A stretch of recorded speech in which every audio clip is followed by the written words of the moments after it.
Absolutely. It is your voice. It is your voice. Your artistry is as unique as your voice. Why mimic someone else? Rather come and learn to trust who you are with any, I'm not speaking here about your artistry level. I mean, if you are still working on technical things, hello, this is the given for any musician and artist. You have to work on your artistry.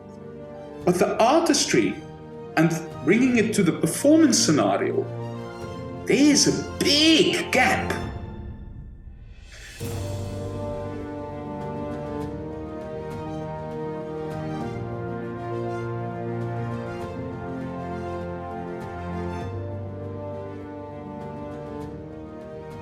Good morning, Jacques. It's so great to see you again here on Zoom.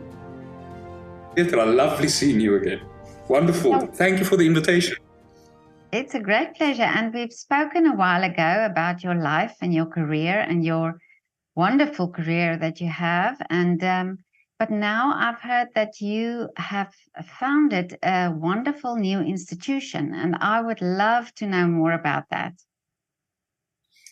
Petra, thank you so much. Yes, it's a live project. It's called MYNDVOICE. It's an institution for stage presence and presence. And we dive into the intricacies of being present, being stage present in front of an audience. And we focus a lot on occupations also outside of the arts, because this is a scenario that goes into a lot of occupations like teachers, professors, preachers, salesmen. There's a lot of people who stand in front of other people daily having to present and having to have good posture and having them suck in what you say. Stage presence has always been believed to be just something gifted to a few. You know, he's been gifted with great presence. But actually, there is a certain basis on which you can always build better stage presence. And it has been a secret, I won't call it a secret, it has been a gift from one generation to the next generation, because presence and stage presence is very personal. You know, it's a personal thing that you grow. It's a personal thing that you learn through experience. But there are some basic rules that we as the human sapien expect within that scenario. And if we don't get it, we feel cheated. We feel cheated when we sit there in a concert and we are not touched, or we feel, sure, virtuoso, fantastic playing, great singing, great acting, but it doesn't touch. Yeah. It doesn't touch. But exactly, and also I think it comes to that point where you think, okay, so here is somebody with not such a great talent, but has this way of just reaching people. And then you have somebody that you think, why is this person not engaging with the public or with the audience, you know? Absolutely. Petra, performance is a science apart from and separate from your artistry. Your artistry is to apply the demands that the music have on you. The composer has placed demands on you as the artist. This, if I now speak only about classical music, the composer has technical demands. So you focus almost entirely just on achieving that expectation. But performance and that artistry that you are practicing, it's two different worlds. Performance and your artistry needs to link somewhere. The problem is nobody teaches you how to perform. You finish your studies, then you go on stage, you're in the ocean, and you have to swim. Nobody takes you on the side and says, hey, stop doing that. Start doing this. I think it also has a lot to do with the generations. My generation, we still learn through the experience of an older generation. And I have to apply to that, a lot of knowledge came through anxiety. You know, you learn through, okay, it has to be like this. But it teaches you also to feel secure in that knowledge. Nowadays, I have the feeling there is a lot of fantastic young musicians and artists, but they do not touch. They do not transport with emotion. To that, they are frustrated that their own careers are not evolving.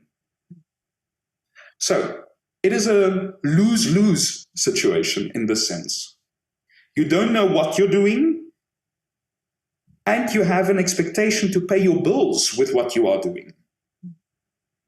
So where do we bring these two things together? Come to MYNDVOICE. At MYNDVOICE, we really do not want to change who you are. You are already enough storyteller. You are already enough of a storyteller merely by what life has done to you. Life experience is what makes you a storyteller. To that, we do not believe in mimicking other artists. Do not go on stage and give us the mannerisms of yesterday's stars. Because we want the original. We know the original. Why are you giving us a version? Yeah. And especially in a world where we are constantly hunting for the new. We want new. And then you come and you give us something we already know. But isn't it also this preconception of people say, for example, you have to do competitions and you have to do this and you have to do this, and this is this rules, this set of rules on your path, and yet the more they do, the less it has an impact, because it almost loses the personality that you're talking about. We want to see this specific personality, and as an artist, you have something to give that is special. That is what you have to give. Absolutely. It is your voice. It is your voice. Your artistry is as unique as your voice. Why mimic someone else? Rather come and learn to trust who you are with any... I'm not speaking here about your artistry level. I mean, if you are still working on technical things, hello, this is the given for any musician and artist. You have to work on your artistry. But the artistry and bringing it to the performance scenario, there's a big gap. Peter, I'm going to lean out of the window. Many artists, especially young, aspiring artists, are frustrated that they do not get better possibilities to perform. Oh, I hear that so often. I hear that so often with the interviews that I do. Yeah. It is because we are still measuring the world of concert to the generation before us. We are sitting in a world where there has never been so many performers ever in the world. Ever. Around every corner you find a person who is a performer or a presenter. I don't say that those people are lying to themselves or to us. No, I say, yes, you have that capacity, but we have to activate the posture in which your audience can read your body language. If you do not have a clear communication of body language, nobody's going to take you in. Let me give you an example. We sit in a concert. A pianist comes on stage. Nervous. We are all nervous. We get, what is the word? Ansteckend. with this nervousness. Yeah. The artist is completely and utterly in his mind with the situation. The audience has all of a sudden also become visioned into this situation of a nervous artist. The nervousness is not your enemy. The nervousness is your oldest friend. The nervousness is what awakens in your audience also that, what's going on? Is he nervous? Is she nervous? That's not the important thing. You have won the attention. Now, it's what you do with that attention. Many pianists go on stage and they choose an emotion and then they start playing. You're not taking your audience with you. I'm sorry. The audience is not going with you. The audience will grow with you. They can't step in the middle of your emotion. If you want the audience to grow the emotion with you in music, you have to take them from the beginning and grow it with them. We are unfortunately also in a world where we have this clear competition in social media. You watch a pianist, you copy what you're seeing, you're stealing professionally. I mean, Stravinsky said the greatest composers in the world are the greatest thieves. And there's a lot of truth in it. And since we are with Stravinsky, he also said the more rules there are to music, the more free it becomes. There's a lot of truth in that in art. The more rules you put for yourself, the more freedom you get within those borders. What are the borders? You have to start questioning yourself, for who are you making your art? Are you making your art for you? Or are you making your art for your public, for your audience? There's no right or wrong answer. There's no right or wrong answer. Your bank account will answer that.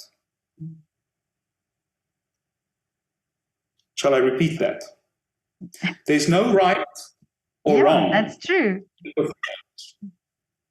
Your bank account will tell you when you're doing something right. So, with that being said, at MYNDVOICE, we have more than 20 years of experience knowing what sells and what does not sell. We have 20 years of seeing what you wear is not as important as how it makes you feel on stage. We don't care if you come in a bikini or a tutu or your jeans and your sneakers. We don't mind that. How does it make you feel? If what you wear does not make you feel anything, you can come in a t-shirt. I don't care. You see, the younger generation is so focused on leaving an image. Oh, yeah, that's true. You know, I have to have an image. My ketchup bottle has to look like this. My ketchup bottle has to have this label and this logo. The problem is when you open the ketchup bottle and you taste it. Yeah. What does it taste like? So, with MYNDVOICE, what we are doing, we are inviting all professions who have the scenario of standing in front of an audience to come and awaken your mind voice, your mind's voice. Petra, let's speak a little bit about emotion on stage. If I ask you personally, in your body, where is the place where you physically feel emotion? Where would you touch yourself? Absolutely my heart. Your chest, right?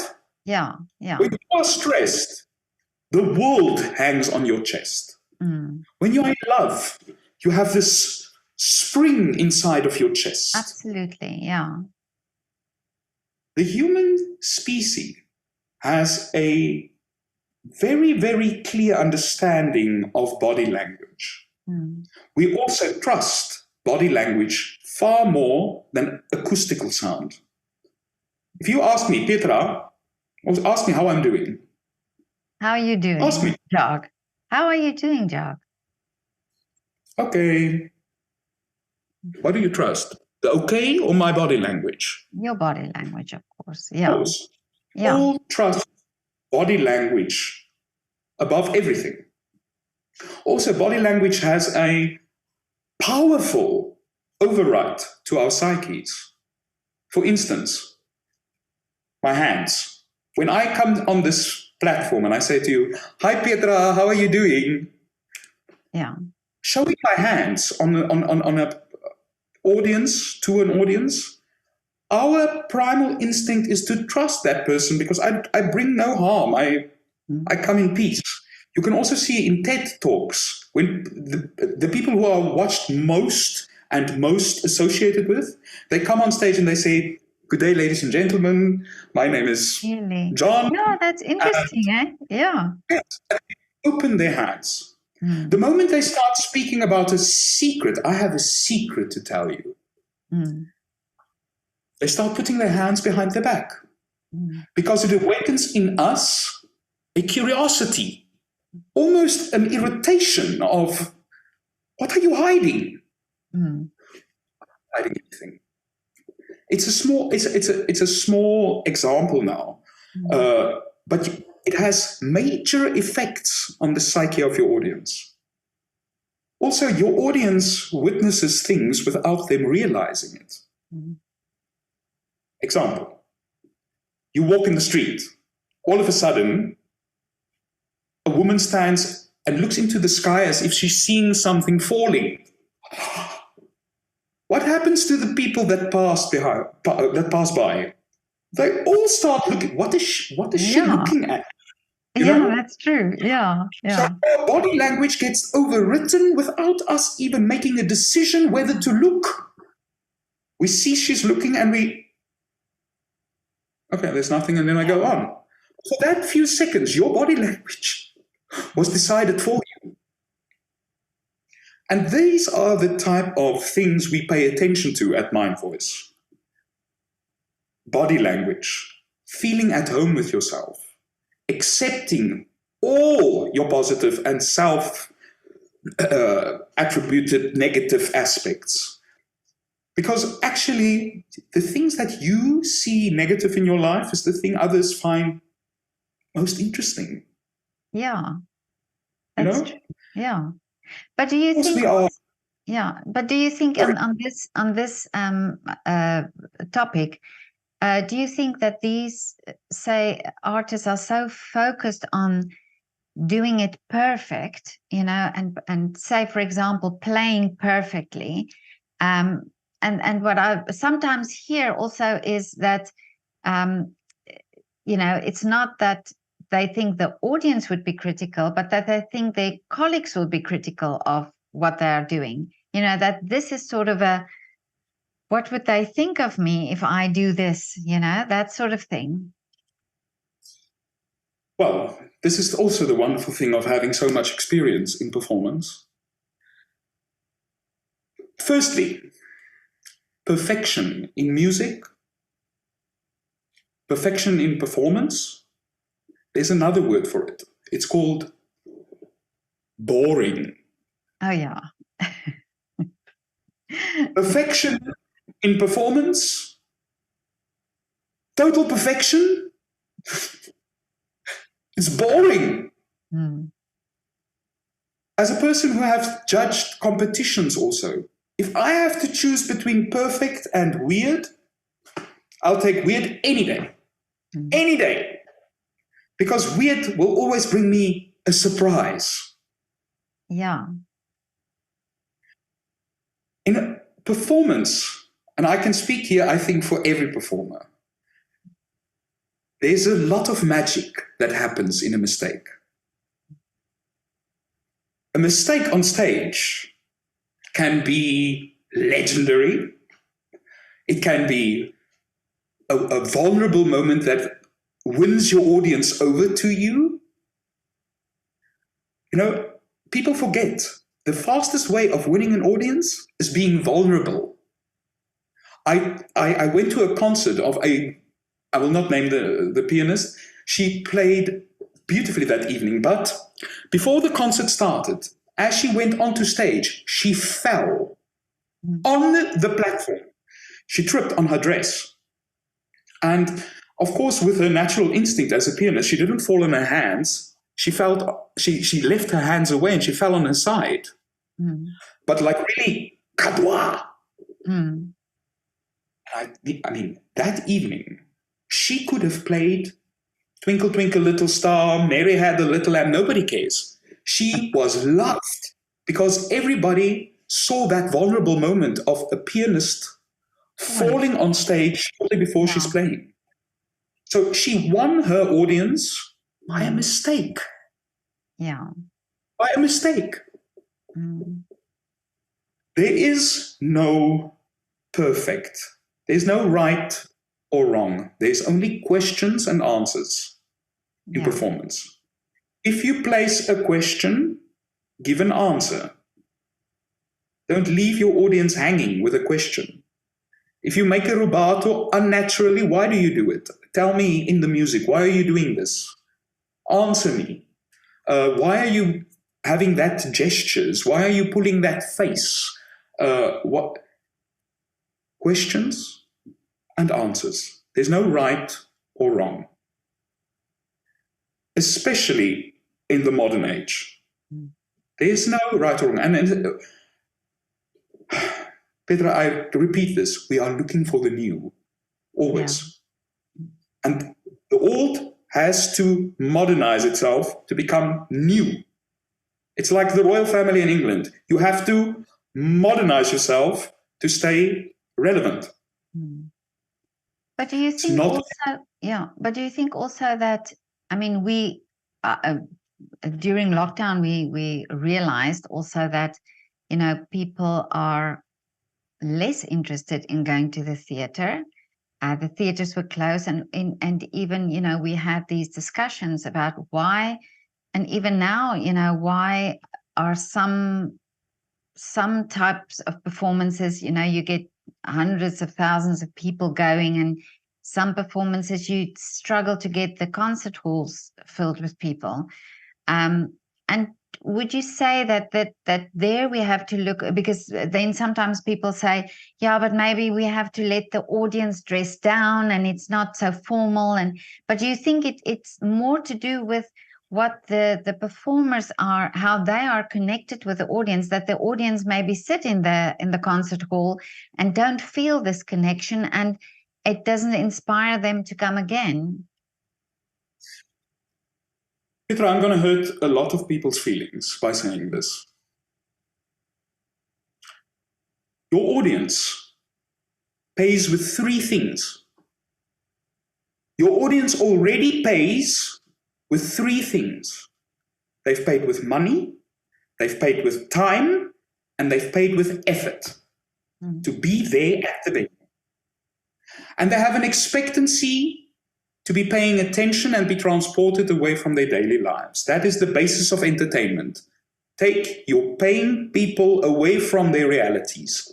Make them forget about that. Occupy their imagination and their minds. So I find it very harsh for artists to expect their audience to pay with yet something else. I'm sorry. Why do people not come? It's because they feel robbed. Petra, your audience feels robbed if you do not transport them. Your audience feels robbed if you do not occupy their attention. Your audience is already paying with so much. And you know what is the real mind thing? They want to pay more. They want to pay attention. But what meets them on stage? What meets them on stage? Kids who wear clothes that they feel are expressing themselves. I'm sorry. That's not the right thing. We have performers going on stage with expressions and hand gestures, with meaningless movements, choreographizing the technical aspects of what they have to play. It touches no one. It's probably wow for 10 minutes, for a few seconds, but then where's the heart? Where's the mind voice? So our artists have to start making every single concert possibility into something special. The first mistake you as an artist can do is say, that's not such an important concert, it's just a quick thing. Just a quick tra-la-la, and then you don't know who sits and listens to that tra-la-la, do you? You don't know who sits. My career has been built by people being at the wrong places at the right time.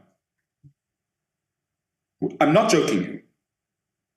And I promise you, half of the artists I know can testify to that. There is no such thing as a small concert, a quick sing somewhere. If it's a quick sing, you have to make it a big sing. Bring attention, use social media, use videos. I mean, it is your decision whether you want the public to have such an insight into your private life. But if it makes you happy, do it. Do it. But do not expect your audience to pay more. They're already paying so much. Yeah. Work on yourself. Don't change yourself. Just find the rules of performance. Little things. It's not what you wear. It's how it makes you feel. We do not come to watch you interpret your emotions on stage. Because here in Vienna, we call that, and pardon for this, we call that public relation. The audience is paying to watching you have a good time. No. When you walk on stage, you have to take your audience like a hen with chicks, and you tell them, hey, this is what life has done to me. Yeah. This is who I am. This is how I'm awakening, and this is how I'm taking you on a journey for the next, however long the concert takes. Yeah. And you know what's the nice thing about that awakening and bringing your public home? They love it. They love it because they feel part of a group. They feel part of something special. They feel part of a happening. And then something magic happens. They forget about their day.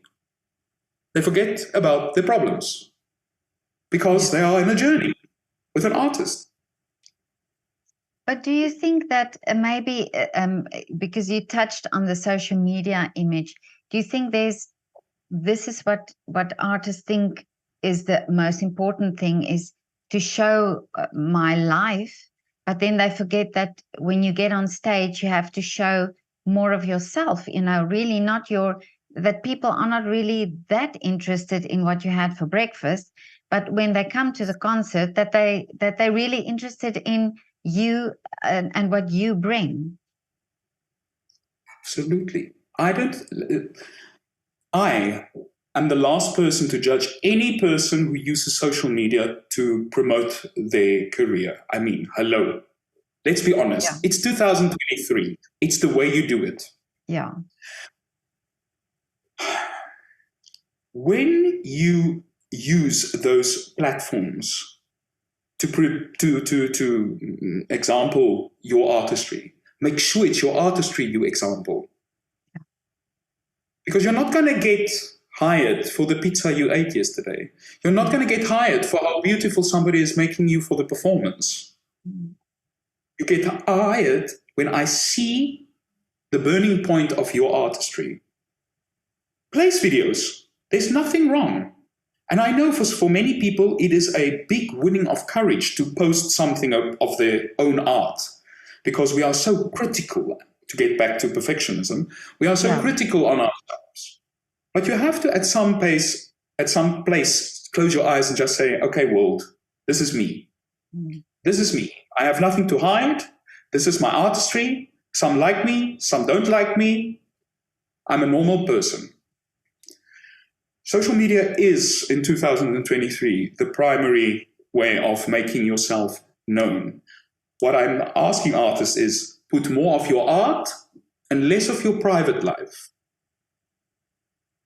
Yeah. As an old musician, or an older musician, I can say to you really, later in your life, you're going to be thankful that you did not allow too many people insight into your private life. I promise you that. Yeah, definitely. As an artist, when you walk outside of a theater and there's a queue of people standing, waiting for autographs, you want to have a clear, nice conversation with everyone. You don't want somebody confronting you with, hey, so how is your relationship going with your... Oh, yeah. Do that. You do not want that type of insight in your private life as an artist. I don't want it. If you like that, good for you. I wish you all the happiness in the world, but not for me. Mm-hmm. If you use social media, I know for myself, when I look at social media, I go for videos that show the art. Yeah. I want to see what you're doing. Absolutely. Yeah. Also on Instagram, when I go on Instagram to an artist, the first thing I do is I go to the video section. Yeah. I want to see what is this guy doing? What is she doing?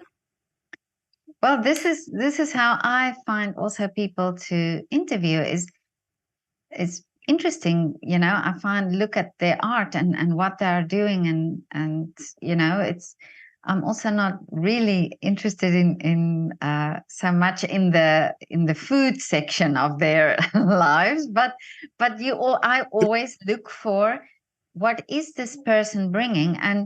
But I must tell you something very interesting, and I thought about this a lot after I did my project during lockdown, where I photographed artists in their windows.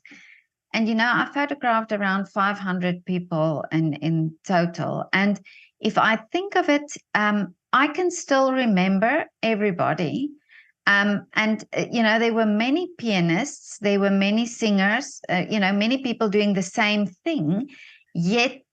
And I at that time, I didn't hear them play. I didn't know them as artists, but I knew them as personalities. And I can already tell you that their personalities are so wonderful to meet. And you always think, why do these people have such a concern about there are so many pianists in Vienna, how will I make it? Because if I think of their personality, then I think, well, you have this one unique personality that you can bring forward with your piano playing, with your artistry. So and that's how you remember people,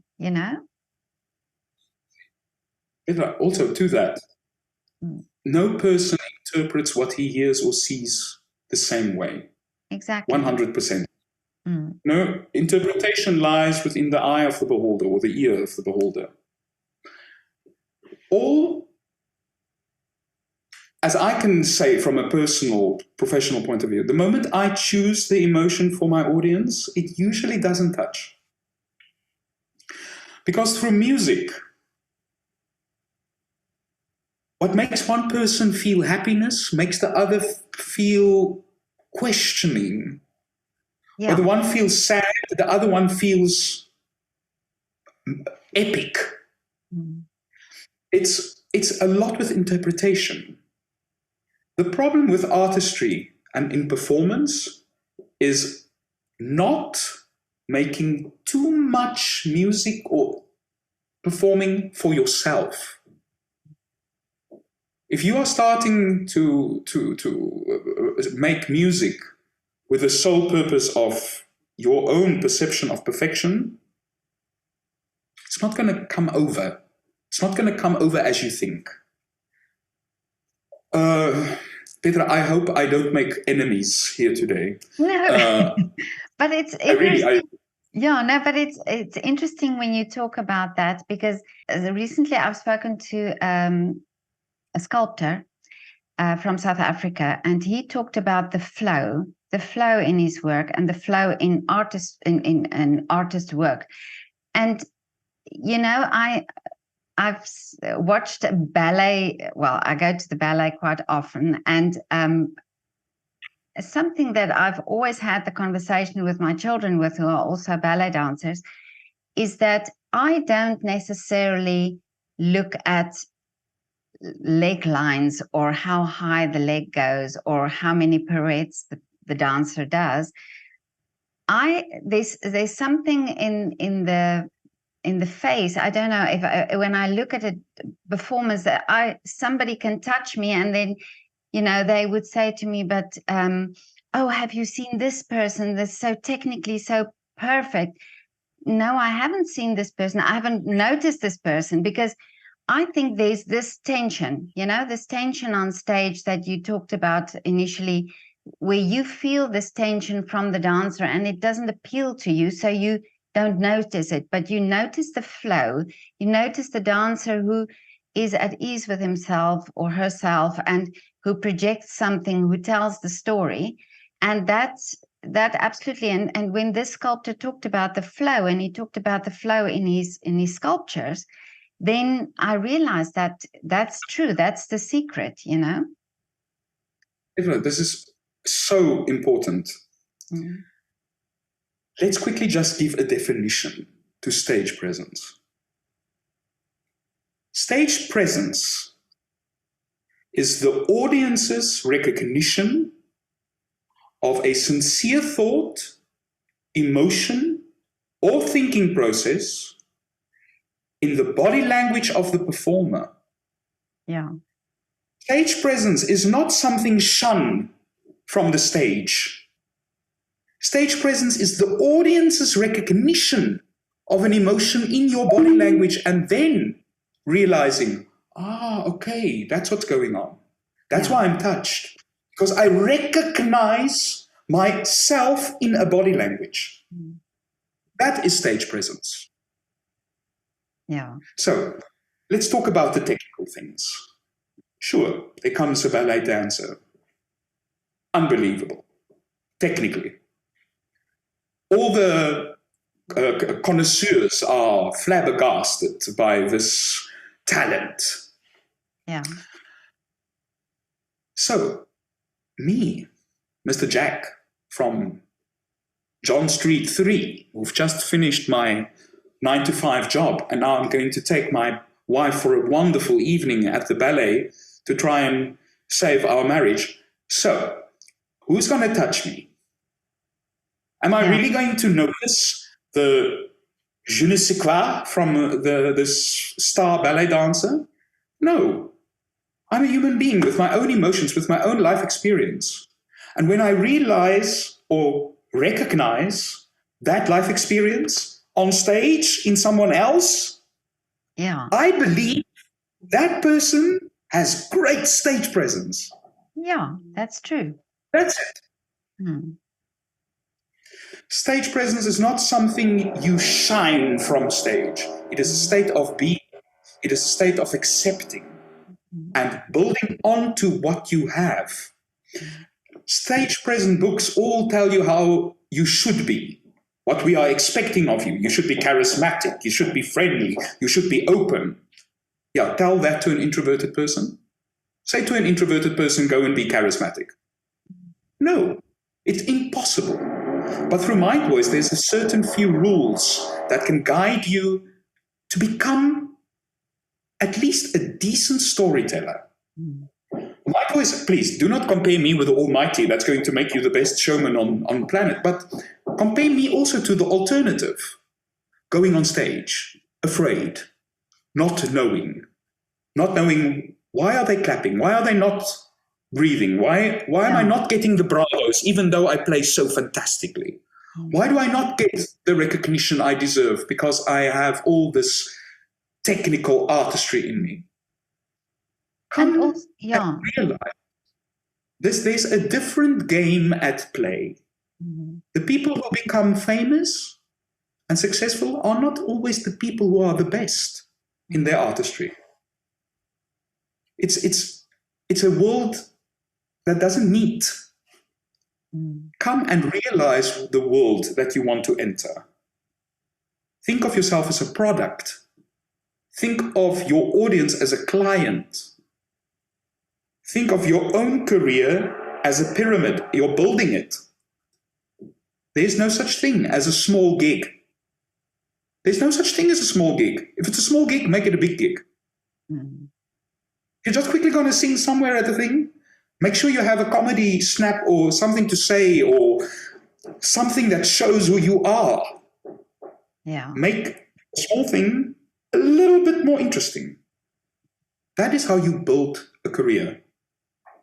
You don't take any chance of performance for granted because you do not know who's sitting there. Yeah. You do not know who's sitting there. And you know, I got one of the greatest jobs in my life because somebody heard me singing at a wedding. Really? Yes. Yeah. This is how life works. Take the opportunities that life gives you. Put your foot in the door and say, aha, it's small, but I'm going to make it a little bigger. And when it's big, don't be in your head and think, oh my God, it's too big. No. Oh, Petra, I have sung from west to east on this planet. Every audience are the same. They're looking for two things, confidence and sincerity. If they find confidence, they trust you. If they find sincerity, they associate with you. Every audience in the world. This is the type of things artists, performers have to start realizing. And it's a sad thing also because there used to be a time where performance was a science. It was really taught at university, but it fell away. It fell away. And I find it a crime because I see a lot of young artists come on stage trying their thing, and 2 years later they disappear because they were too in their head trying to swim, to float. If you're floating, you can't show who you are. But this is something that I hear from young artists, you know, that okay, so you've done now all the masters that you can do or that you want to do, and now it's time to get this career going. And then it's like, where, you know, and how do I get invited back? Yeah, and that sort of thing. What does it help? I have a PhD in performance. Yeah. But I'm not performing. Yeah. And I mean, each one to his own, to the life efforts they place within academics. But at the end of the day, if you want to pay your bills by doing your art, you have to start looking at the whole process a little differently. And you know, the nice thing about looking at it differently is it takes so much stress away from you. Oh, yeah. Why? Because if you are an artist and you're still working on your technical things, I'm going to speak as a singer. Let's say I am working on singing a high C. And I'm working on it months, years. Working.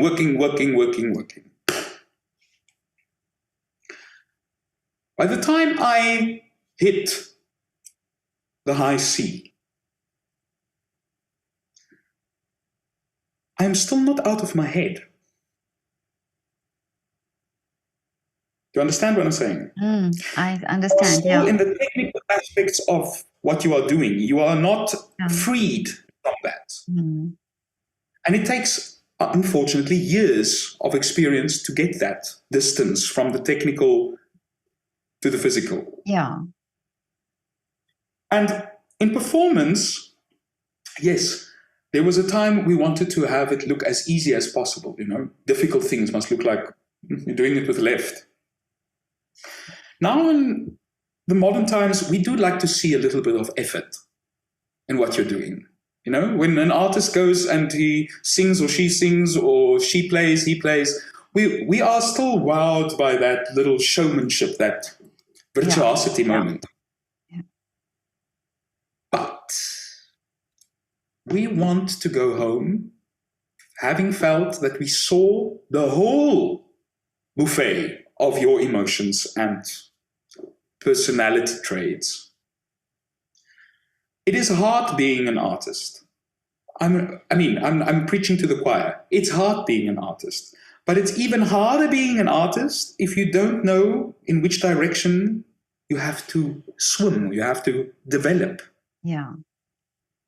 I want to say almost 90% of all young artists never had an older artist take them around the corner and telling them, hey, what about you ignore your audience? Maybe they will like you for that. Maybe your audience doesn't want to be part of your show. They want to witness what you are doing. You know, and these are type of things that are very intimate conversations where there has to be trust. And I'm thankful that I had those older guys that said, hey, boy, come here. What you're doing over there, I know you're having fun. I know you think you're looking good, but it's not coming across. Really? Okay. Nowadays, you can't go to the younger generation and say, listen, what you're doing there, because they will laugh at you. They will say, oh, what does he know? I mean, what does he know? Look at that video. Look at what she does. I'm doing it like him. You know? Yeah, exactly. That's what we're working with. Yeah. And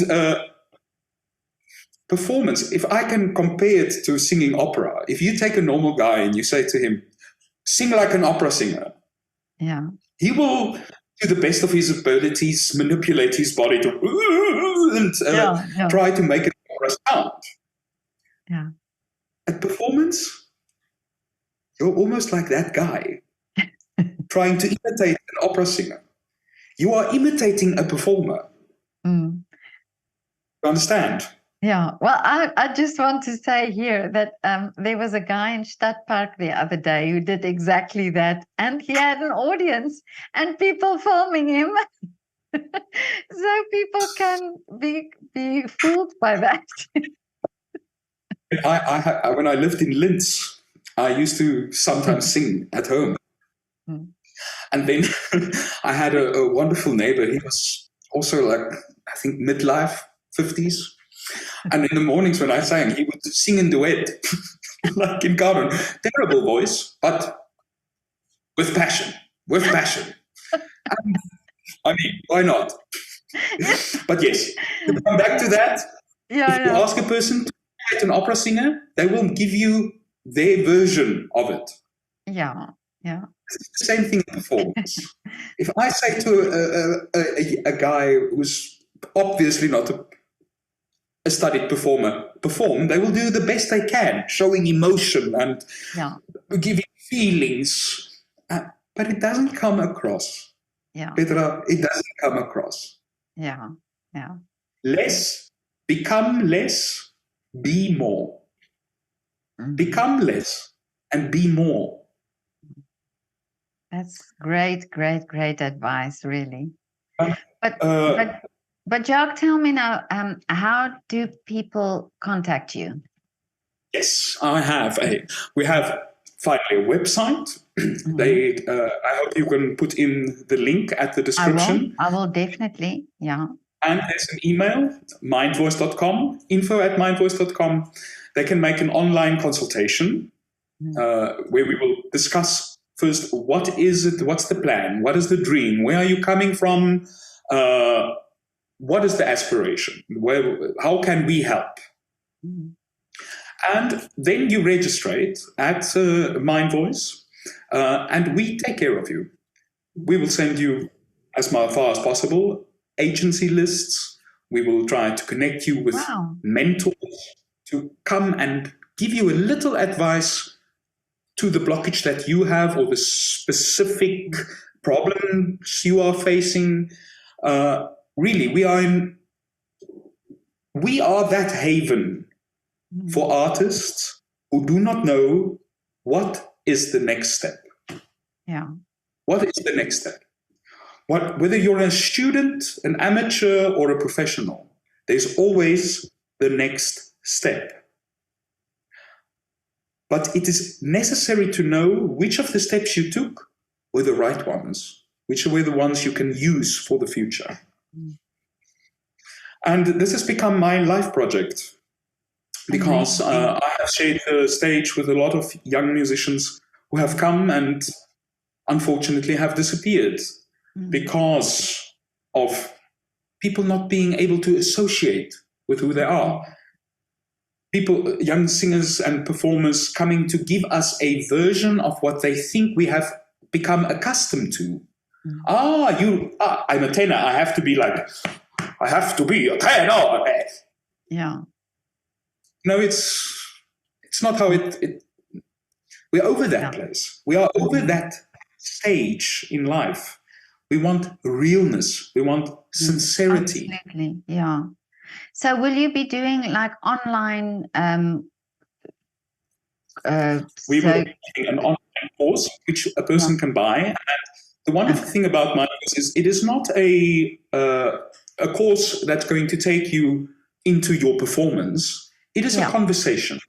Okay. It is a conversation asking you a few questions about how you interpret the scenario of performance. And then we start focusing on the bone of confidence. How to give mirror neurons across to your public so that when they witness things, their minds jump to conclusions without you having to do it for them. So it is an in-detailed focus on body language, accepting who and what you are, and most importantly, loving yourself. The most important thing you have to do as an artist before anybody else can love you is you have to love yourself. You have to become in love with yourself. And you have to learn that energy. How do I sell this love? The best example I have heard of an artist having to go on stage is you have to feel like having $1 million in your pocket and you're going to spend it. Oh, really? Yeah. That is the energy you must have when you go on stage. I have $1 million and I'm going to spend it. And people are, oh, yeah, let's do it. Let's spend it. Yeah, yeah.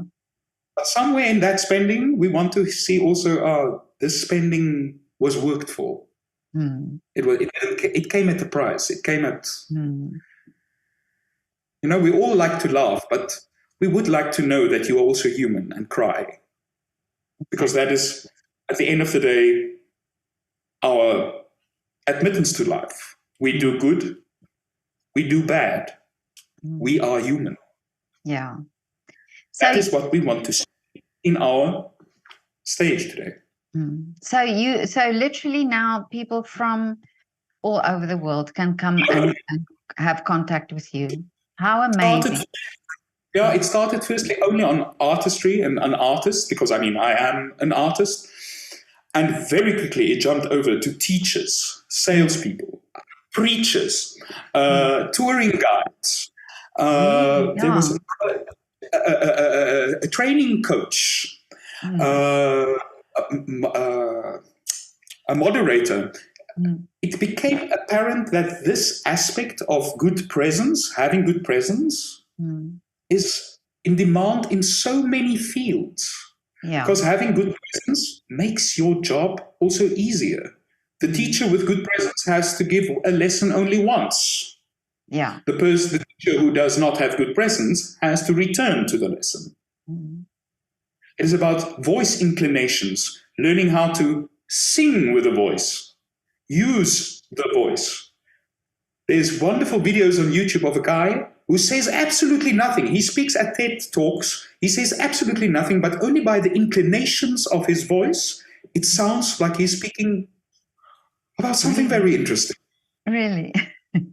And it's these type of awakenings that an artist has to go through, and it's an awakening that happens privately.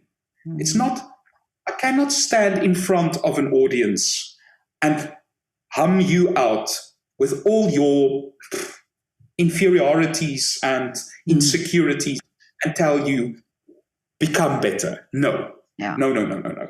It is something very, very personal. It's something you have to go and sit with yourself and say, this is me. This is not me. This is not how I want to be remembered. This is not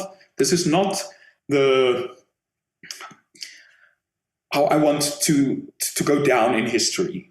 You have to go and sit with yourself and have a little honest conversation.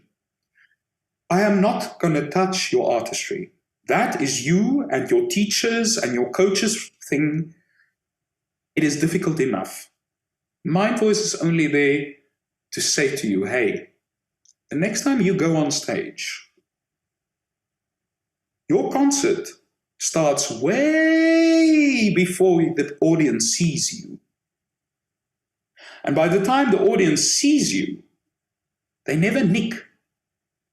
The eye of the audience is at all times on you. At no second, every eye in the audience knicks or nicks at the same time. There's always an eye on you, and you have to respect that eye like a lens of a movie. That lens is running. That lens is running. You have to treat it as a movie. The silences are not there to relax in your concert. The silences are there for your audience to take in what they have witnessed. You don't drop the energy after a song. You hold the energy because it's still an interpretation. Oh, yeah. Type of things that artists have to learn. And unfortunately, as I've said, performance no longer exists as a science, even though there's a history. We are working with scientific elements, silence, time, space. There is a lot of science going on. And at Mind Voice, we're just going to ring you a little bell and say, hey, take note. Take note of this, this, and this. The other thing about Mind Voice is you don't have to return. It's a once-off consultation. Oh, okay. You don't return constantly to me to tell you what's going on. I mean, you have the information. Yeah. This is why I'm also doing it in an online course that you can buy the online course and you can watch it at home in your own time, and you can repeat it if you like, if you heard some sentences that resonates with you. But no, Mind Voice is, I hope, really that haven for artists who do not know what is the next step. Why is my bookings not filling? Why can't I have that which he or she, whoever you are comparing yourself to, unfortunately, with? But I want to ask you now just one thing about the Mind Voice, because you spell it differently. You spell it MYND. Yes. Voice. What is the story?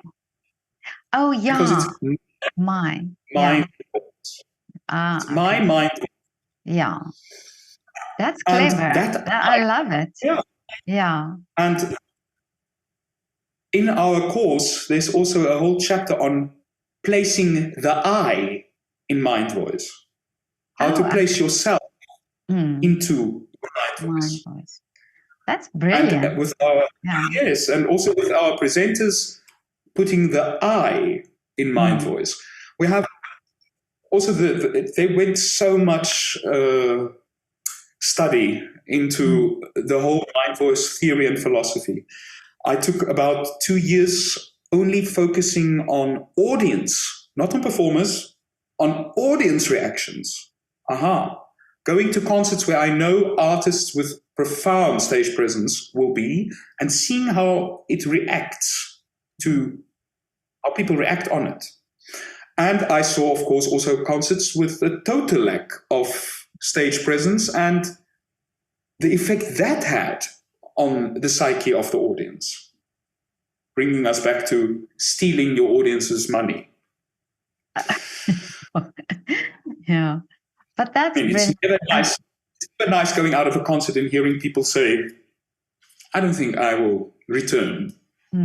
It's not nice. But it's, But Jacques, this is so amazing, this project. I really, or this institute that you founded.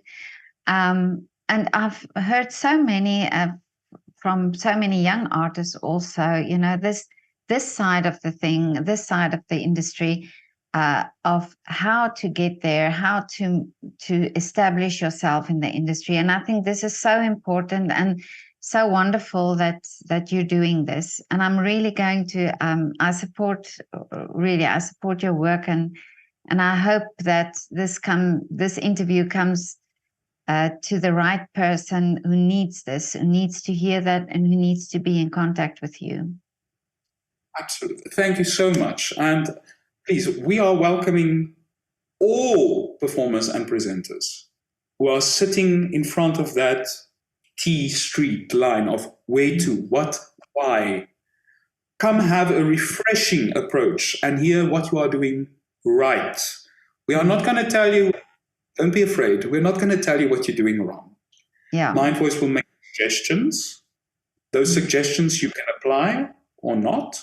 We will also base those suggestions on experience and what we know works and not working. And we promise not to change who you are. Who you are is the most important thing you're bringing with. Because who you are guarantees new. It guarantees fresh. We are going to help you hug yourself, love yourself, be yourself. I also made a decision in my own life, even if I have to suicidally end my own career, to help this project, help people having better chances, having better possibilities. I'm happy being remembered for that. Oh, that's wonderful. Yeah. But I wish you all the best, and 100% my support in anything that I can help you or be there, for you. And I would, yeah. And Petra, since we are here, tonight I have a concert in Vienna. Are you my date? You want to go with me? Definitely. Yes, I'm going with you. Quarter to 6 at Steinway & Sons. We meet there. You're my date. Yeah, wonderful. I'll be very happy to do that. See you tonight. Thank you for the conversation. Okay, Jacques. Bye.